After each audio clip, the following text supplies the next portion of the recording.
మకర రాశికి 8 ఆదాయం 14, 8 ఆదాయం 14 ఖర్చు. మరి మకర రాశికి 3 రాజపూజ్యం, 5 రాజావమానం. విశ్వావసునామ సంవత్సరం గోచార ఫలితాలు చెప్పుకుందాం.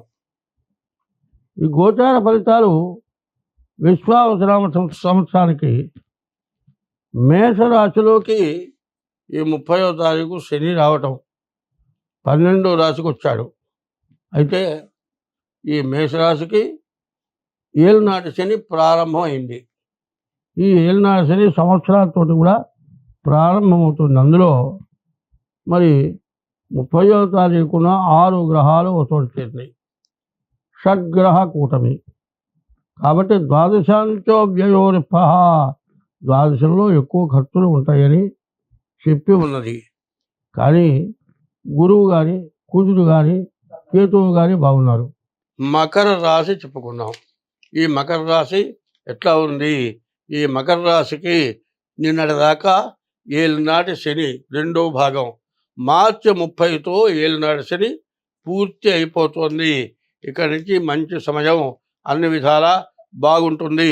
ఇదివరకు బాకీలు తీరక ఇబ్బందులు పడ్డవాళ్ళు, కష్టాలు పడ్డ వాళ్ళంతా కూడా సుఖపడటానికి చాలా మంచి రోజులు వచ్చినాయి. ఈ రాశి వాడు కూడా, ఇది గోచారమే చెబుతూ ఉన్నా, జన్మలగ్నరీత్యా కూడా చూపించుకోండి.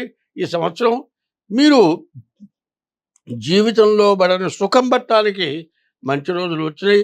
దాన్ని సద్వినియోగం చేసుకోవాలి అంటే వెంటనే పంచాంగ శ్రవణం చేయటం కాదు, పంచాంగ శ్రవణం అయిపోయిన మరుసటి రోజునే మీ డేట్ ఆఫ్ బర్త్ ద్వారా మీ జాతకం చూపించుకోండి.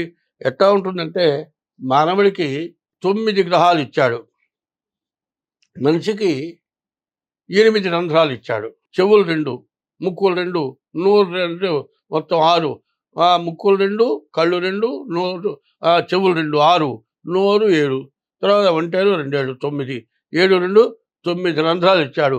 9 గ్రహాలు ఇచ్చారు. ఈ 9 గ్రహాలు 9 రంధ్రాలకి ఉపయోగపడేటువంటి గ్రహాలే.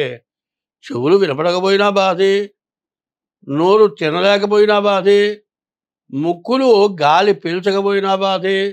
మరి చెవులు మైండ్కి సప్లై చేస్తుంది, మంచి గాలి చెడుది గాలి తెలియజేస్తుంది. వినపడలేదండి, దారిలో పోతున్నాం, పోయి వెనకాల వాడు హారన కొట్టినా కూడా దాని కింద పడతాం. ఈ 9 రకాల్లో కాళ్ళు, చేతులు, నోరు ఇన్ని పనిచేయాలి.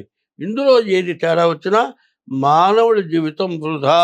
కాబట్టి ఈ 9 రకాలు మనకు బాగుండాలి. కాబట్టి ప్రతి వాళ్ళు కూడా వాళ్ళ జాతకం చూపించుకోవడం చాలా అవసరం.